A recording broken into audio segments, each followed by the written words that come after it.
안녕하세요, 투잡맨입니다.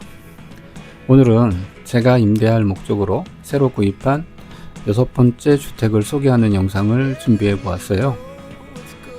지난번에도 5번째 임대주택에 관한 영상을 시리즈물로 업로드를 했었는데, 이번에 구입하게 되는 6번째 주택도 구입부터 임대까지의 과정을 시리즈물로 만들어 볼 생각입니다. 현재 제가 제시한 가격에 집주인이 팔겠다고 구두로 승낙한 상태예요. 그리고 오늘 준비한 영상은 일본 부동산 매매에 있어서 아주 중요한 부분들을 알려드릴 건데요. 첫 번째로 물건 검색 사이트에 나와 있는 용어들 있잖아요. 그 용어들에 대한 설명을 알려드릴 거예요. 그리고 두 번째로 일본 주택 매매에 있어서 땅값이 매우 중요하잖아요. 그래서 땅값을 알아보는 방법에 대한 내용을 오늘 영상에 담아 보았습니다. 일본 부동산 매매에 혹시라도 관심이 있으시다면 조금이나마 도움이 되지 않을까 싶어서 영상을 만들어 보았습니다. 우선은 부동산을 검색해야겠죠? 먼저 일본 야후로 접속을 하신 후 홈즈라고 검색을 하시면 부동산 검색 사이트가 나옵니다. 그리고 원하는 지역을 선택을 해주고요. 세부적인 검색 조건을 추가한 후 물건을 살펴보다가 눈에 띄는 물건을 발견을 했어요. 참고로 부동산을 검색하는 방법에 관한 내용은 제 영상 중에 일본 오사카 주택 검색 방법이라는 영상이 있거든요. 거기에 조금 더 자세하게 설명을 해 놓았으니 그 영상을 참고하시면 좋을 것 같네요. 이런 식으로 물건을 보다가 괜찮은 물건이 하나 눈에 띄더라고요. 그래서 세부 내용을 살펴보았습니다. 먼저 외관이에요. 얼핏 보기에 집이 깨끗해 보였어요. 그리고 차고가 있는데 가격은 680만 원에 나왔더라고요. 이 지역을 제가 좀 알거든요. 오사카 후이긴 한데 오사카 시내까지 접근성이 괜찮은 지역이에요. 여기가 기타신지라는 곳인데요. 위로는 오사카, 다른 말로는 우메다라고도 합니다. 아래로는 남바가 있습니다. 오사카 지역이 대표적인 번화가죠. 그래서 기타신지는 그 사이에 있고요. 다시 말하면 기타신지도 아주 중심가죠. 이곳까지 전철을 타면 쾌속을 탔을 때는 18분 정도, 완행을 탔을 때도 24분이니까 시내까지 접근성은 좋은 편이라고 생각을 합니다. 이 집에는 차고가 있고요. 가격은 680만 원이니까 얼핏 보기에는 좀 싸다라는 생각이 들었습니다. 그리고 차고가 있다는 게 또 중요한 정보 중에 하나거든요. 집 앞이 도로일 가능성이 매우 크다는 이야기죠. 즉 재건축이 가능하다는 이야기입니다. 일본의 헌집 중에 도로와 인접해 있지 않은 집들이 꽤 돼요. 그런 집들은 대부분 싸거든요. 재건축이 안 되니까 쌀 수밖에 없죠. 그리고 건물의 형태를 보니까 나가야도 아니었습니다. 나가야가 뭐냐면 집과 집 사이가 붙어 있는 집이에요. 그래서 재건축이 된다 하더라도 재건축을 할 때 두부 썰듯이 집을 싹둑 썰어내야 돼요. 그렇게 잘라내려면 많이 번거롭거든요. 그런데 이 집을 보았을 땐 집과 집도 붙어 있지 않은 상태였어요. 그리고 이 사진은 집이 구조인데요. 구조는 그냥 평범한 개인주택이에요. 보시는 것처럼 방이 4개가 있고요. 부엌이 있고 주차장하고 욕실 같은 게 있는 평범한 주택입니다. 여기서 보면 이제 양실이라는 방이 있고 와실이라는 방이 있어요. 양실은 그냥 서양식이라고 생각하시면 되고 와실은 다다미입니다. 최근에는 다다미보다 양실 쪽을 더 많이 선호를 하는 것 같더라고요. 세입자는. 참고로 말씀드린 거고요. 자, 그러면 이제부터 세부사항을 함께 한번 보겠습니다. 가격은 말씀드렸다시피 680만 원에 나온 매물이에요. 건평은 30평이 약간 안 되는 것 같고요. 토지는 약 14평입니다. 자, 이제부터 아주 중요한 포인트를 하나 알려드릴게요. 펀집 투자는 가능한 땅값 이하로 구입을 해야 해요. 근데 그게 쉽지가 않아요.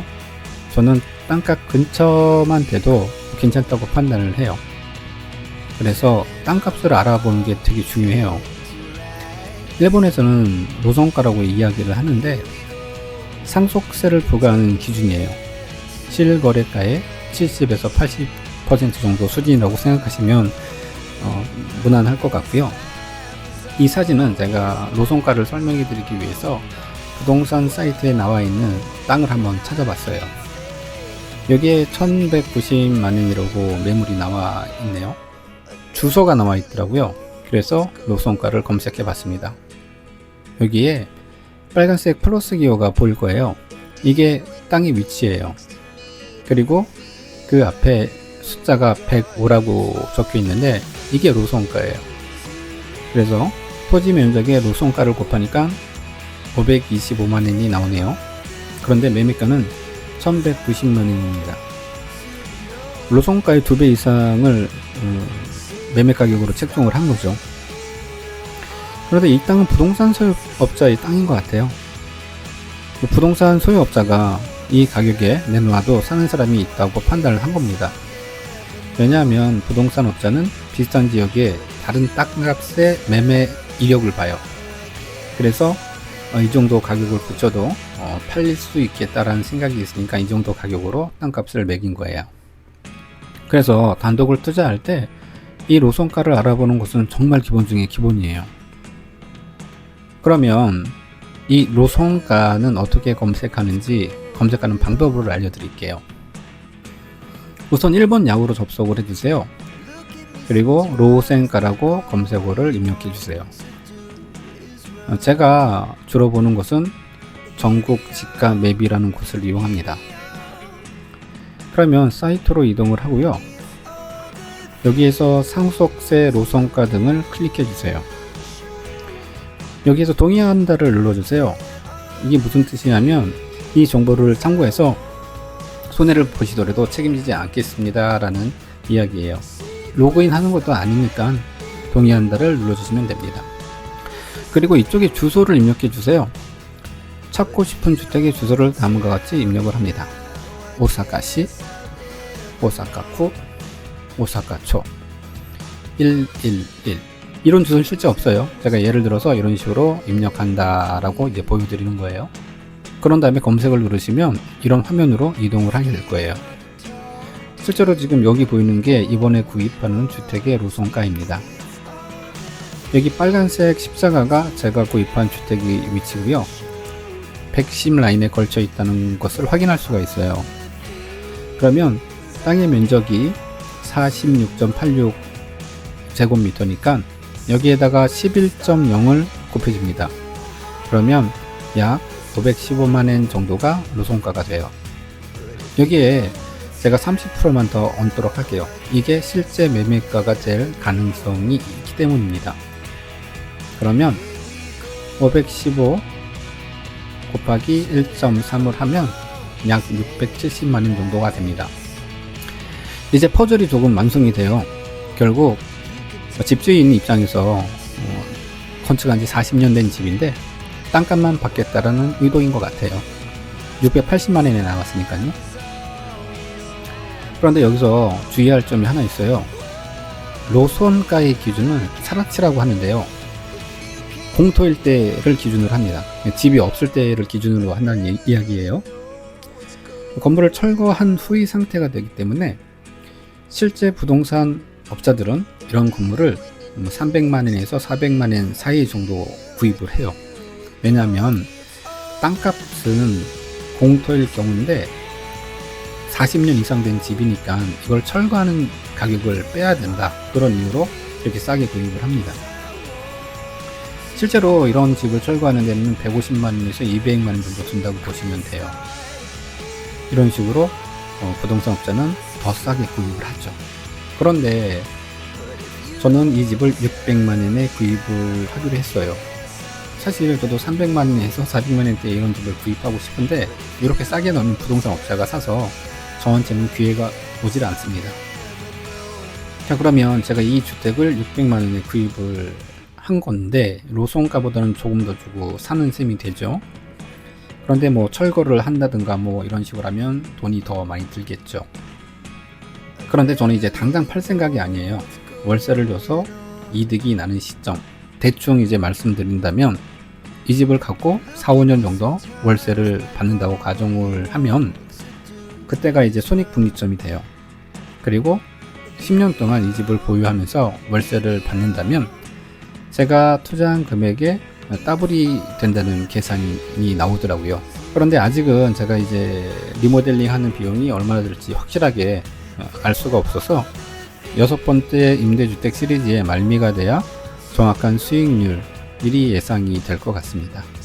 그때 다시 한번 알려드릴게요. 자, 그러면 다시 물건 정보를 보겠습니다. 여기 보면 건축 용도가 나와 있죠.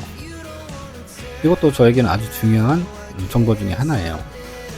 건축일이 1981년도 6월 이전인가 이후에 따라서 신지진 기준이 적용된 건축물인가 아닌가가 결정이 돼요. 이게 왜 중요하냐 하면, 은행에서 융자를 받을 때 신지진 기준, 그러니까 새로운 지진 기준으로 지은 주택이면 융자를 받기가 조금 수월해져요. 그래서 1981년도 6월 이전 이후가 저한테 아주 중요한 포인트 중에 하나예요. 참고로 제가 이제 여러 채를 보유하고 있잖아요. 그 중에는 2.5%의 융자를 받은 주택도 있고, 그리고 3%의 융자를 받아서 산 주택도 있습니다. 일본 은행금리가 낮다라고 알고 계신 분들이 많으실 텐데요. 그건 이제 실제로 거주하는 주택의 경우의 이야기이고요. 그런 건 한 0.5% 정도 하지 않을까요? 아마? 그런데 이거는 이제 투자가 목적인 매매거든요. 0.5%처럼 이렇게 싼 이윤에 적용이 안 돼요. 참고로 말씀드리는 거고요. 그리고 여기에 또 중요한 포인트가 하나 나와 있는데, 목조라고 나와 있어요. 이것도 건물의 가치를 평가하는 요소 중에 하나인데요. 크게 목재하고 철근 콘크리트가 있어요. 이런 집의 구조는 SRC 구조 뭐 이런 것들이 또 있긴 있는데, 그냥 목재하고 이제 철근 콘크리트만 간단하게 설명을 드리면, 목재의 건물 수명은 22년으로 보고 있어요. 그리고 철근 콘크리트의 수명은 47년으로 보고 있고요. 이거는 어디까지나 세금을 매길 때, 은행 융자를 받을 때에 정해진 이제 수명이고요. 정해놓은 수명이고요.